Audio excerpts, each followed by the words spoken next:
আসসালামু আলাইকুম।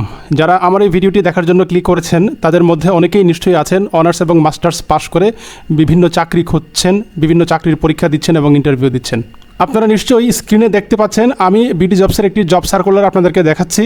এখানে ওনারা সার্কুলার দিয়েছেন যে 11,000 টাকা বেতনে 200 জন ক্যাশিয়ার দ্যাট ইজ সেলসম্যান নেবে বাংলাদেশের একটি বড় সুপার শপ কোম্পানি।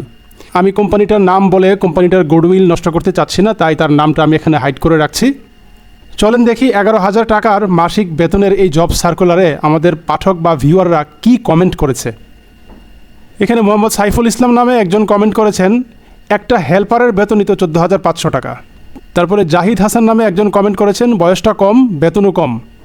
তারপর মোহাম্মদ রাশেদুল হাসান ভুইয়া মন্তব্য করেছেন only 11K salary, how come. তারপর রবিউল ইসলাম সবুর নামে একজন মন্তব্য করেছেন বেতনটা অনেক বেশি হয়ে গেল না। তারপর মোহাম্মদ ইকবাল হোসেন দেখেন কি মন্তব্য করেছে, উনি মন্তব্য করেছেন এই বেতনে চাকুরির থেকে চুরি করা ভালো। আর আমি কি মন্তব্য করেছি চলেন সেটা আপনাদেরকে দেখাই। সবার উপরে চলে আসলাম। আমি বলেছি এই বেতনে চাকরি করার চেয়ে হিরো আলম হয়ে যাওয়া অনেক ভালো, রাস্তার মোড়ে বসে সিদ্ধ ডিম বিক্রি করা তার চেয়েও ভালো। আমি নিজেও একজন চাকরিজীবী, তাই সকল চাকরিজীবীর প্রতি আমার সম্মান এবং শ্রদ্ধা আছে এবং থাকবে। চলেন দেখি চাকরি প্রসঙ্গে আমাদের বর্তমান অন্তর্বর্তীকালীন সরকারের মাননীয় প্রধান উপদেষ্টা ডক্টর মোহাম্মদ ইউনুস কি বলেছেন। আমি যে বলেছি এই বেতনে চাকরি করার চাইতে হিরো আলমের মতো কন্টেন্ট ক্রিয়েটর হয়ে যান অনেক ভালো। আপনার মধ্যে নিশ্চয়ই কোনো ধরনের ক্রিয়েটিভিটি আছে।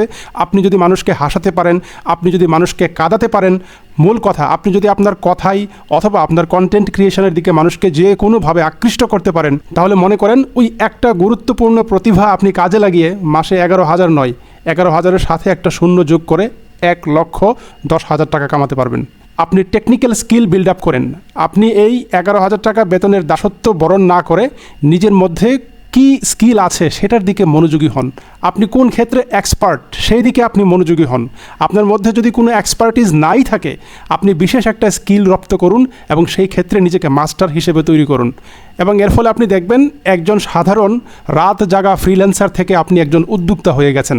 আমাদের মাননীয় প্রধান উপদেষ্টা যেটা বলেছেন সেটা হচ্ছে যে আপনি চাকরি খোঁজা নয়, আপনি নিজেকে উদ্যোক্তা হিসেবে তৈরি করুন যাতে করে আপনি মানুষকে চাকরি দিতে পারেন।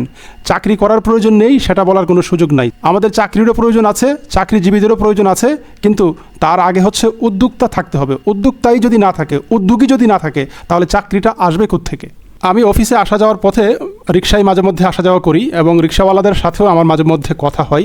আমি রিসেন্টলি একজন রিক্সাওয়ালাকে রিক্সায় আসার সময় জিজ্ঞেস করেছিলাম যে মামা সত্যি করে বলেন তো প্রতি মাসে আপনার কেমন টাকা ইনকাম হয়।